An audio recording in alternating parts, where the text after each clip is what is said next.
வணக்கம் கதிரவன் ஜோதிடம் சேனல் நேர்களே, நான் உங்கள் அன்பான சயின்டிபிக் வேதிக் அஸ்ட்ராலஜர் அஸ்ட்ரோ அறிஞ்சி பேசுகிறேன். நல்லது நினைப்போம், நல்லதே நடக்கும். இப்ப பாத்தீங்கன்னா வரக்கூடிய 2026 ஆங்கில புத்தாண்டு எத்தகைய ஒரு புத்தாண்டாக ஆண்டு பலன்கள் இருக்க போகிறதுங்கிறது, மேஷ ராசிக்கு எப்படி இருக்க போகுதுங்கிறது இந்த வீடியோல பார்க்க போறோம். எந்த விதத்திலும் மிகைப்படுத்தாமல் உள்ளது உள்ளவாறு எப்படி ஜோதிட சாஸ்திரம் செயல்படுகிறது, எப்படி அந்த ஒளி தத்துவம் நம்மளுடைய கர்மாவை செயல்படுத்தக்கூடிய வாழ்க்கை சம்பவங்களாக உருவடிக்கிறது அப்படிங்கிறத சயின்டிஃபிக்காக பார்க்குறோம். எந்த விதத்திலையும் பார்த்தீங்கன்னா பரிகாரங்கள் அது மாதிரி மூடநம்பிக்கைக்குள்ளே போகாமல் உள்ளது உள்ளவாறு பார்க்குறோம்.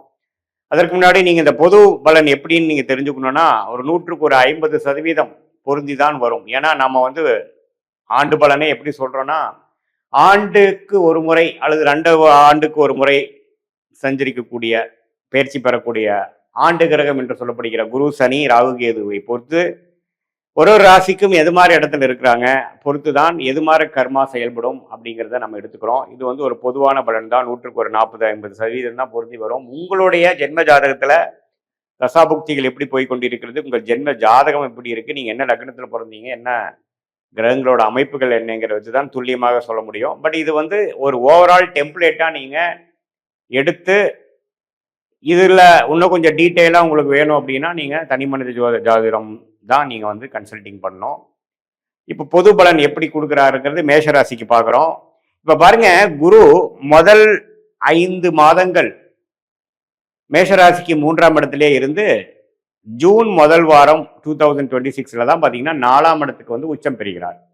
ஸோ நம்ம ஆண்டை 2 விதமாக பிரிச்சுக்கலாம். ஃபர்ஸ்ட் 5 months, செகண்ட் 7 months அப்படி நம்ம பிரிச்சுக்கலாம். ஸோ சனி முழுக்க 2026 முழுக்க மீனத்திலே இருந்து விரைய சனியாக கொடுக்கிறார். ராகு 11ஆம் இடத்திலும் கேது 5ஆம் இடத்திலும் இருக்கிறார். டிசம்பர் மாதம் இறுதியில தான் முதல் வாரம் ஆண்டின் இறுதியில தான் மாறுறார். ஸோ ஆல்மோஸ்ட் பார்த்தீங்கன்னா 90% 95% ராகுவும் பயிற்சிகள் பலன்கள் இல்லை. ஒரே இடத்துல இருக்கக்கூடிய கும்பத்தில் ராகுவும் சிம்மத்தில் கேதுவும் இருக்காங்க.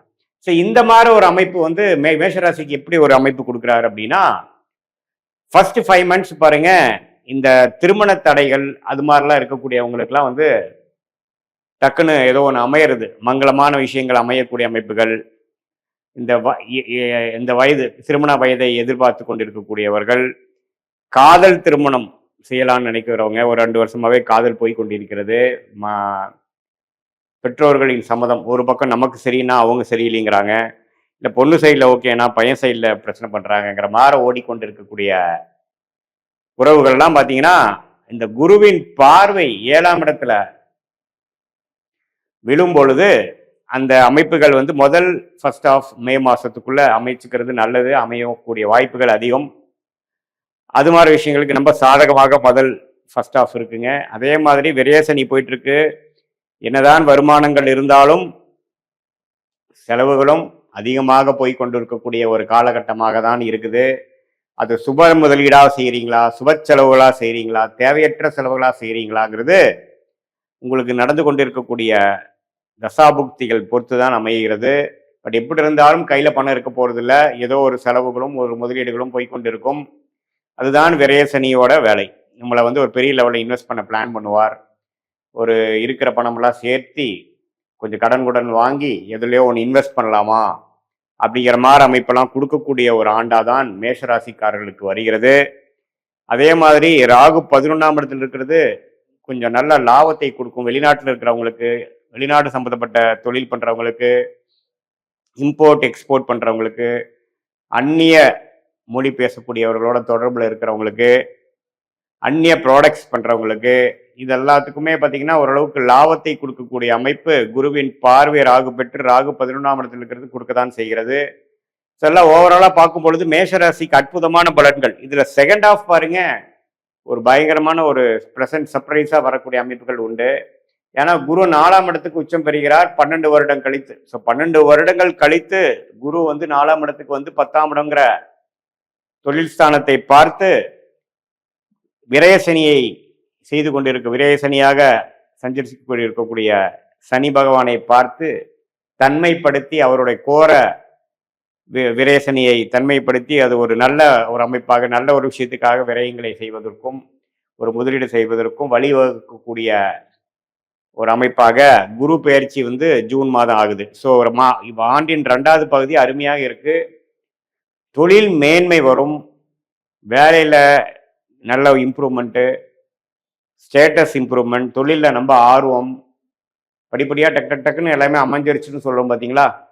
சும்மா ஒன்று சின்னதாக ஒன்று ஸ்டார்ட் பண்ணேன், அது இப்போ அப்படியே கொஞ்சம் தள்ளிட்டு போயிடுச்சு, நல்லாவே எக்ஸ்பேண்ட் ஆகிட்டேன், நல்லாவே முன்னேறிட்டேன், எப்படி நடந்துன்னே தெரியலைங்கிற மாதிரி ஒரு நல்ல அமைப்பை கொடுக்கக்கூடிய உச்சகுருவின் சஞ்சாரம் 4ஆம் இடத்திலிருந்து அருமையான பாவமாகிய 8, 10, 12 பார்க்கறனால பணம் முதலீடு கிடைக்கும், கடன் வாங்கி தொழில் பண்ணக்கூடிய அமைப்புகளும் உண்டு, அபிவிருத்தி பண்ணக்கூடிய அமைப்புகள் உண்டு, வேலையில் இருக்கிறவங்க ப்ரொமோஷன் ஆகக்கூடியவங்க இருக்காங்க. அதே சமயத்தில் படித்து கொண்டு கடந்த 1.5 வருஷம் 2 வருஷமாக காம்படிட்டிவ் எக்ஸாமுக்கு கவர்மெண்ட் எக்ஸாம்ஸ்க்கெலாம் ப்ரிப்பேர் பண்ணிட்டு இருக்கக்கூடியவங்களாம் இந்த குரூப் 1 குரூப் 2 யூபிஎஸ்சி எக்ஸாம்ஸ் அது மாதிரி எக்ஸாம்ஸ்லாம் ப்ரிப்பேர் பண்ணிட்டு இருக்கிறவங்களுக்கு நல்ல ஒரு எக்ஸாமில் கிளியர் பண்ணி பதவி ஃபஸ்ட் டைம் நான் உள்ளே போயிட்டேன், அந்த ஜாப் போஸ்டிங் வாங்கிட்டேன் அப்படிங்கிற மாதிரி அமைப்புகள்லாம் கொடுக்கக்கூடிய அமைப்புகள் உண்டு. ஸோ முதல் ஆஃபோட செகண்ட் ஆஃப் வந்து இன்னுமே பிரமாதமான விஷயங்கள், நீங்கள் எதிர்பார்க்காத சில சக்ஸஸ் வரக்கூடிய அமைப்புகள் உண்டு. ஏன்னா உச்சகுரு வந்து 4ஆம் இடத்துல வருவது வந்து ஒரு அரிதான ஒரு விஷயம், எல்லா நேரமும் உங்களுக்கு வராது. அதை நீங்கள் மேஷ ராசிக்காரராகிய நீங்கள் நல்லபடியாக உபயோகப்படுத்தி கொள்ள வேண்டும். அதே சமயத்தை வீடு வாங்கணும், இடம் வாங்கணும், அந்த வாகனங்கள் பழைய வாகனத்தை கொடுத்து புது வாகனம் வாங்கணும்னு நினைக்கிறவங்களுக்குலாம் அருமையாக அமையும். தாயாரின் உடல்நிலை பிரச்சனையாக இருக்கிறவங்களுக்கெல்லாம் கொஞ்சம் தாயாரின் உடல்நிலை சரியாகக்கூடிய அமைப்புகள் இருக்கு, அவங்க மூலமா சொத்து வரக்கூடிய அமைப்புகள், தாயார் வழியாக நல்ல ஒரு சுப விஷயங்கள் நடக்கக்கூடிய அமைப்புகள் எல்லாம் கண்டிப்பா உண்டு. ஸோ உங்களுடைய ஸ்டேட்டஸ் அதிகமாகக்கூடிய அமைப்பு, உங்களுடைய வசதி வாய்ப்புகள் சொத்துக்கள் பெருகக்கூடிய அமைப்பு. இதே சமயத்தில் உறவுகள்லையும் பார்த்தீங்கன்னா பின்னடைவாய் போயிட்டு இருக்கிறவங்களெல்லாம் ஓரளவுக்கு சரியாகி பழைய உறவுகள்லாம் கொஞ்சம் ரீகனெக்ட் ஆச்சுங்கிற மாதிரி ஒரு அமைப்பு. ஏன்னா பணம் வந்துட்டாவே உங்களுக்கு பார்த்தீங்கன்னா ஓரளவுக்கு எல்லாமே கொஞ்சம் சரியாகுங்கிறது தான் நிதர்சன உண்மை. ஸோ எப்போ நீங்கள் வந்து வேலை தொழில் நிதி நிலைமையில் ஓரளவுக்கு வந்துட்டீங்க, நல்ல ஒரு பெரிய ஒரு இன்வெஸ்ட்மெண்ட் பண்ணுற அளவுக்கு நீங்கள் இப்போ கையில் காசு சேர்ந்துருச்சு, உங்களுக்கு லோன் கொடுக்குறதுக்கு பேங்க் எல்லாம் ரெடியாக இருக்காங்க அப்படிங்கிற அளவுக்கு நீங்கள் வர்றதுனால உங்களுடைய அந்தஸ்து அதிகமாகும். அது மூலமாக பார்த்தீங்கன்னா பழைய ஃப்ரெண்ட்ஷிப் பழைய உறவுகளை நீங்கள் கனெக்ட் பண்ணிக்கலாம். இது மாதிரி எல்லா நல்ல அமைப்புகள் உண்டு.